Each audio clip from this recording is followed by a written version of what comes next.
راضی برضائے رب، رب کی رضا پر راضی رہنا. یہ بات کہ جو بھی کچھ ہوا یا ہوگا وہ اذن رب کے بغیر نہ ہوا ہے نہ ہو سکتا ہے. یہ تو ایمان کا منطقی تقاضا ہے. یہاں پتہ تک نہیں ہلتا جب تک کہ اللہ کی اجازت نہ ہو، اذن نہ ہو. تو جو کچھ ہوا اللہ کی اجازت سے ہوا، خواہ اس میں درمیان میں کتنے ہی عوامل آ گئے ہوں. کسی نے اٹھا کر آپ کو پتھر مارا، لیکن یہ پتھر آپ کو نہیں لگ سکتا تھا اگر اللہ نہ چاہتا. پتھر مارنے والے کا عمل اپنی جگہ ہے، لیکن آپ کو اس پتھر کا لگ جانا جو ہے یہ بغیر اذن رب نہیں ہے. لہذا اس کو سمجھیے کہ اللہ کی طرف سے آیا ہے. ایک اس میں لطیفہ بھی ہے کہ ایک وہ درویش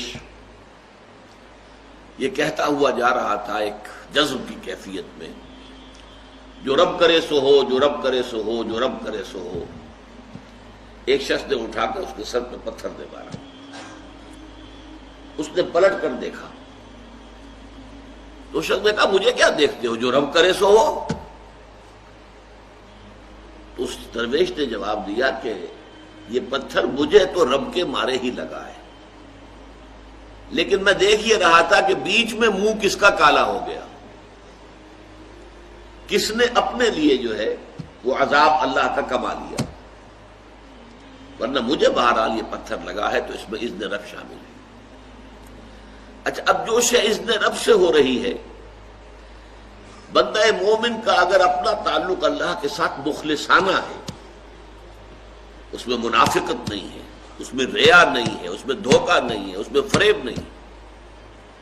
مخلص، مخلصین لہ الدین،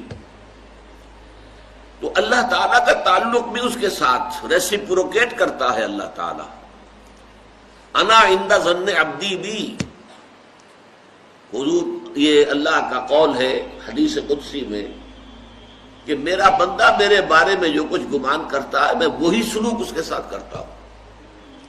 اللہ تعالیٰ بھی مخلص ہے.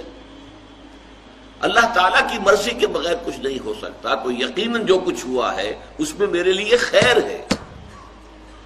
چاہے فوری طور پر مجھے ناگوار گزرا ہے، مجھے تکلیف ہوئی ہے، میرے لیے یہ شے جو ہے ناپسندیدہ ہے، لیکن ان دی لانگ رن مجھے یقین ہے کہ اس میں خیر ہے. بیدک الخیر انک علی کل شیء قدیر. اے اللہ تیرے ہاتھ میں خیر ہی خیر ہے، تو ہر چیز پر قادر. اچھا، جو ہوگا وہ بھی اذن رب کے بغیر نہیں ہوگا. یہی تصور اس کے بارے میں ہونا ضروری ہے.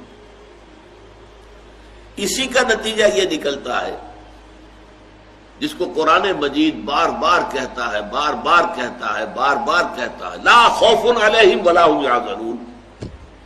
کیا مطلب اس کا؟ نہ ان پر کوئی خوف ہے نہ حزن سے دو چار ہوتے ہیں. عام طور پر یہ سمجھا جاتا ہے کہ یہ آخرت میں ہوگا. آخرت میں تو بتمام و کمال ہوگا، دنیا میں بھی ہوتا ہے. خوف کس بات کا بھائی؟ ہوگا وہی جو میرا رب چاہے گا. وہ میرا دوست ہے، میں اس کا ولی، وہ میرا ولی. الا ان اولیاء اللہ لا خوف علیہم ولا هم یحزنون. جو اللہ کے ولی ہوتے ہیں، اللہ کے دوست ہوتے ہیں، ان کے نہ کوئی خوف ہوتا نہ حزن ہوتا. خوف کس بات کا؟ ہوگا وہ جو اللہ چاہے گا، اور جو کچھ اللہ چاہے گا اس میں کوئی نہ کوئی خیر ہوگا، چاہے فوری طور پر مجھے نظر نہ آئے. قرآن کہتا ہے سورہ بقرہ میں عسیٰ ان تکرہوا شیئا وہو خیر لکم وعسیٰ ان تحبوا شیئا وہو شر لکم. عین ممکن ہے کہ تم کسی چیز کو ناپسند کرو درحالے کہ اسی میں تمہارے لیے خیر ہو، اور عین ممکن ہے کہ تم کسی چیز کو پسند کرو درحالے کہ اس میں تمہارے لیے شر ہو. اللہ یعلم وانتم لا تعلمون. اللہ جانتا ہے، تم نہیں جانتے. تم افعال و اعمال و احوال و واقعات کے ظاہر کو دیکھتے ہو، اس سے متاثر ہو جاتے ہو. اس کے پردے میں کیا مشیت اذنی ہے، کیا ارادہ خداوندی ہے، اس کے پشت پر کیا چیز ہے جو اللہ تعالیٰ کو مطلوب ہے، یہ ہمیں نظر نہیں آتا. We are short sighted. ہماری نگاہ جو ہے بس کچھ دور تک جاتی ہے، اس سے آگے نہیں جاتی. لہذا افعال و اعمال و احوال و واقعات کے صرف ظاہر پر ہماری نگاہ ہے، باطن پر تو ہے ہی نہیں. لہذا ہم اس سے متاثر ہوتے ہیں. تو در حقیقت ایمان کا حاصل الا ان اولیاء اللہ لا خوف علیہم ولا هم یحزنون. اللہ کے دوستوں پر نہ کوئی حزن ہے نہ خوف ہے، کوئی سوال ہی پیدا نہیں ہوتا. اسی طریقے سے قرآن مجید جو ہے بلند ترین مقام جو انسان کا ہو سکتا ہے، اس کی تعبیر کے لیے الفاظ استعمال کرتا ہے رضی اللہ عنہم ورضوا عنہ. اللہ ان سے راضی ہو گیا، وہ اللہ سے راضی ہو گئے. یہ باہمی رضامندی ہے، دو طرفہ. دو طرفہ اللہ کے ساتھ تعلق ہوتا ہے، دو طرفہ تعلق ہوتا ہے. تم اللہ سے محبت کرو گے، اللہ تم سے محبت کرے گا. تم اللہ کے ساتھ مخلص ہوگے، اللہ تعالیٰ تمہیں واقعتاً اپنا مخلص بندہ بنا لے گا. تم اللہ کی طرف چل کر آؤ گے، اللہ تمہاری طرف دوڑ کر آئے گا. تم بارش بڑھاؤ گے، اللہ ہاتھ بڑھائے گا. تم اسے محفل میں یاد کرو گے، اللہ اس سے کہیں بہتر محفل میں تمہارا تذکرہ کرے گا، ملائکہ مقربین کی محفل میں. تم اللہ کو اپنے دل میں یاد کرو گے، اللہ اپنے جی میں تمہیں یاد کرے گا. یہ دو طرفہ معاملہ ہے. تم اللہ کی مدد کرو گے، اللہ تمہاری مدد کرے گا. ان تنصروا اللہ ینصرکم ویثبت اقدامکم.